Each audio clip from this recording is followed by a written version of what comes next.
This video is sponsored by Shortform.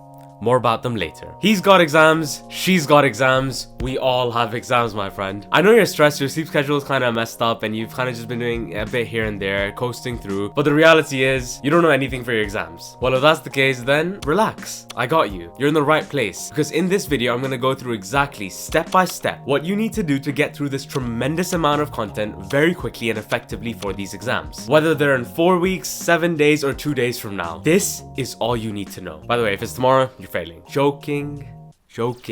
Okay, let's get into it. For real though, I do understand that life happens, but I really don't recommend leaving anything to the last minute. Cramming for exams just honestly sucks like butt. Don't get me wrong, you should definitely have the skills to get through information very, very quickly, but you should just do that well in advance. So you can just build your base of the topics as well as possible and learn about the stuff very, very deeply. That's why you're in school, right? To learn. That's why you're doing this degree. You're not just here for an exam. Don't confuse it. But don't get me wrong, if you are here, if you're cramming for this exam, then you're not studying for the fun of learning, you're studying for this exam. So your step one should be to big brain strategize. The first step for this operation is to strategize. You need to big brain this game. You can't just jump in and start looking through the first PowerPoint. You've never even seen it before, boss. It isn't going to just start magnetically gluing in your head. Snap out of it. You are studying for a big exam. And that's great news, because that means even though there is heaps of topics and subtopics and all this information, you don't have to know everything. The examiner can only make so many types of questions for a single subtopic. What I mean is that for every topic and subtopic, there is a limited list of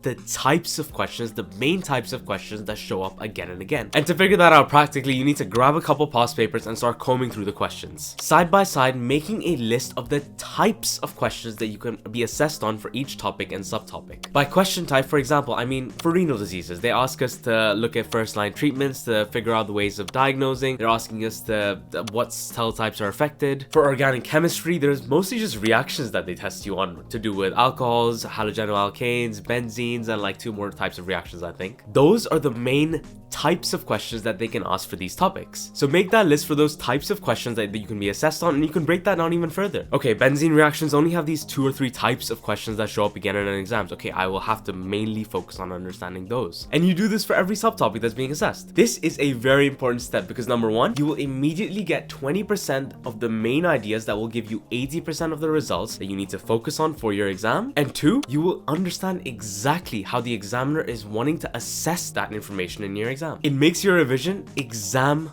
focused rather than you wanting to, I need to learn every single fact in my textbook. There is one more thing that you need to do before you start studying, and let's be real, most of you don't do this. I don't enjoy doing this, and that's facts. But very important. Now that you have these question types down on a list, you need to actually spend time now doing pre-testing. Test yourself on 1 or 2 of the question types, 1 or 2 examples of each of the types of the questions that you've written down, and then see if you got that right from the mark schemes. Analyze exactly where you went wrong and where you went right so you can use that for your future revision now. And if you have them, mark schemes are such a big advantage. You can use them for pattern recognition, for seeing what they more commonly assess, seeing exactly and how they want you to answer each question. So important. By the way, if you're like 1 or 2 days from your exams, then this entire step should be done in less than an hour or 2. Manage your time if your exams 1 or 2 days from now, because don't be dumb. You don't want to be spending all of it on just one single step, planning out how you're going to revise. Split it up smartly. Creating high levels of focus while studying and developing good habits is such an important skill set that us students need to have, especially during exam time. And that is what the sponsor of today's video, Shortform, is perfect for. Instead of trying to read super long and frankly slow books on the science behind habit building and focus, Shortform creates very succinct full guides on all of these big name books, including all the actionable important steps all summarized in 1 page. To understand how we form habits and to actually improve my own focus while I was studying, I went through and read Indistractable by Neil Iyer, I went through Flow by Mihai Csikszentmihalyi, and a couple of other books, all of which are on Shortform, by the way. Legit, these are the books that I used to create my full guide on focus, which all completely changed how quickly I get into the flow state and work for hours without being distracted. And it's not just personal development. Shortform has thousands of books on learning, business, finance. They upload new books every week, and you can even vote on which books you want to be summarized. So if you're interested, click on the link in my description, shortform.com/Zain, Z-A-I-N, shortform.com/Zain. You get 5 days of unlimited free access and then another 20% off on the annual subscription as well. And if you use this link, I get a little bit of a kickback, which helps support this channel. So thank you for listening. Let's get right back into the method. Step 2, study the high yield of the high yield. By going through the question types, you've automatically kind of gone through the topic list, and you already have an excellent overview of what will show up in your exams. So what you need to be doing now is to immediately start with PowerPoint 1,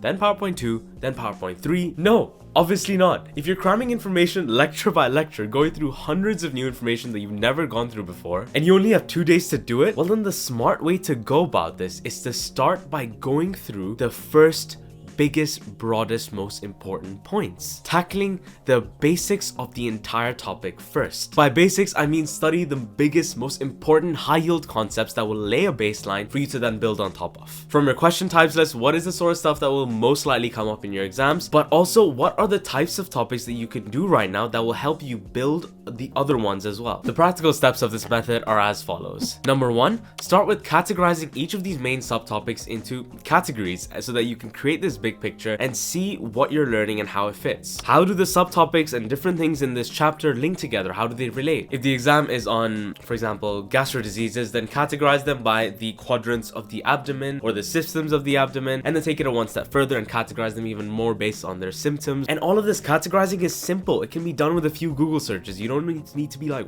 super well versed in the topic. But by doing this simple step, it makes understanding and then getting through the information later on much faster. Because as you start to take in and read through the concepts, the details of them can be stored and linked in with the categorizing that you did and be kind of slotted in those categories. Number 2, now we can start to go through the lectures, focusing on the important question types, the question types that are most likely to show up in your exams, and starting to go through them one by one using various resources. And a very quick and effective way to get through concepts quickly is black boxing. I made a video on this last week and I think it's been helping me a lot recently. So to recap, you understand the inputs and outputs of the process first, only then do you begin to start unboxing what the main concept actually is. If it's a disease, then inputs are the causes of the disease and the outputs are the effects on the body. If it's physics projectile motion equations, then the inputs are the variables that are involved and the outputs will be the final equations that you do want to be using for each of the questions. Point is, by doing it this way, you get the inputs and outputs, the bigger picture of the concept first, and then you can now dive into the details, knowing what the cause was, what the effects are, what we started and ended with in the whatever process that we're studying. And by the way, quick advice, at this stage you should not be getting sucked into the attached or side topics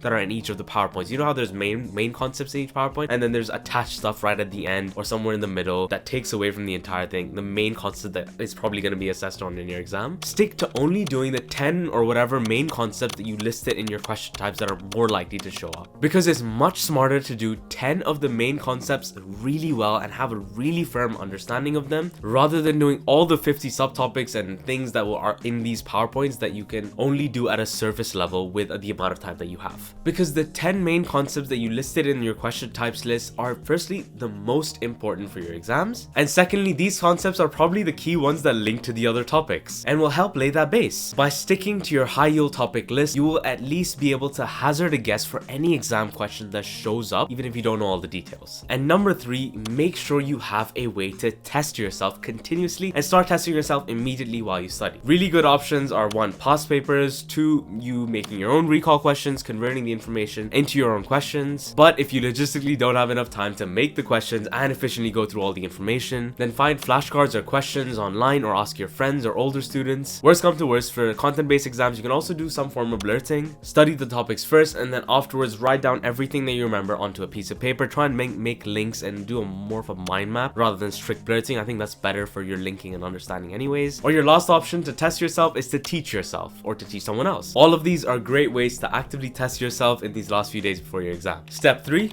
develop photographic memory. Now I'm lying, genetic engineering hasn't gone there yet, but for all the information that is too difficult to understand in this short amount of time and easier to memorize, for example, tables of specific conditions, details of complicated diseases, difficult concepts, and even long mnemonics, for all of this you can follow a really powerful method that will literally allow you to almost perfectly remember very specific details, complicated things, very easily and quickly. And so number 1 of the practical method for this step is to start Start by representing each piece of information that you're trying to memorize as a visual thing, and then combine all these visual things into a vivid step-by-step story in your head. Creating weird and absurd stories to memorize the information in your head is much more likely to actually stick and for you to actually be able to recall from quite easily compared to you rereading and trying to rote memorize it. The crazier and the weirder these stories, the better, the more you'll remember them. Let me give you an example. In my full memorization guide, I created this story to memorize a full table of brain cancers. Number 1, glioblastomas, which are represented by the goblin in Harry Potter. It breaks down a wall, which represents the fact that this tumor crosses the midline of the CT scan. There's a butterfly on top of the wall when the goblin breaks it, represents the shape of the tumor. On the other side of the wall is a gym with only men, representing number 2, meningiomas. And when the wall breaks down, they get scared and start doing this Samoan war dance, which represents the Samoma bodies, and so on and on. You can keep on creating these multiple events within your story and attach little details to help you remember the details that you have to know. Create main events around the main topics and then embed details into your story. An added tip that I've been doing is to actually make a list of these stories in a book so you can have a reference point to use, especially if you don't have much time before your exams and you won't have enough time to practically use these stories, go in them, fish for information, and actively use them. Because usually my suggestion would be for you to actually use these stories when you're doing practice questions, because once you start fishing for information in the stories, it will just,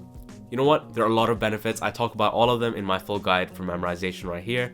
Check it out. Number 2 of this practical method is to start using the modified memory castles to store these stories. Once you've made a few stories about multiple concepts and actually started using them in your revision, the next step is for you to represent this entire story filled with information using a single symbol or icon or character, and simply start walking through your memory castle and placing these characters in the rooms. Obviously, if your exam is tomorrow, you don't have time to dive super deep into this step, but condense it to how you see fit. Use it for the difficult stories and the difficult concepts that kind of relate together that you can group in a single room or a single house. Please check out the memorizing guide if you don't know what memory castle is. But anyways, I'd first start with mapping out the location you're using for your memory castle. Just roughly draw it out on a piece of paper so you can actually just roughly recall and remember and see how well you actually remember the rooms in your memory castle. And then I'd plan what stories I'm going to go and put in there. How am I going to organize my different tables of information and my complicated concepts that are to do with the same topic in a single room? So an example from the top of my head, in my family home, there is a room for restrictive respiratory diseases. There is another one, a lounge actually, for the obstructive respiratory diseases, just because there's a lot more of them and I want to space them out. But yeah, my point is organize these stories based on categories, and how you think about them overall is going to be playing a big part for how you remember them. And then yeah, once you've planned and organized where you're going to put the stories, just picture yourself going and putting them in those locations. You don't even need to do this, but it just really helps solidify it at times, I think. That way, once you have to recall a fact about a specific brain tumor or something to do with that, you can just go through your neurology conditions house, go to the specific room where you put the adult tumor classifications table that I talked about earlier, and go to the story of the glioblastoma that represented by the goblin that breaks down the wall. Oh, and then there's a butterfly, and that is the shape of the glioblastoma. And yeah, that's about it for this method. Simply put, if you just go through all the high yield topics using the past papers, understand what is most common, what is most likely to be assessed, what is the main stuff that I have to get done that will get me, or at least help me understand the rest of the concepts. If you can study and categorize these high yield concepts, if you can layer them while you understand them, if you can memorize using important memory techniques, and if you consistently can test yourself on them, then you're acing these exams no problem. Anyways, I could go into a lot more detail about how we should specifically tackle studying for big exams and talk about the full strategy, how to do the spaced repetition if you have 4 to 5 weeks, what to do if you want to make spreadsheets of the question types, all of this sort of stuff with testing, how often you should do it, how often you should just read, what you should do if you want 100% guarantee those A+ grades. Actually, I think, let me know if you want me to make this into a full guide and to create a guide on how to tackle big exams, how to study for them. Yeah, definitely. Comment down below, let me know. But anyways, check out this last minute exam tips video I made a while back, and I think it was still really useful, even though it's more general and not as methodical as this one. Thank you so much for watching. Please leave a like, and I will see you in the next one.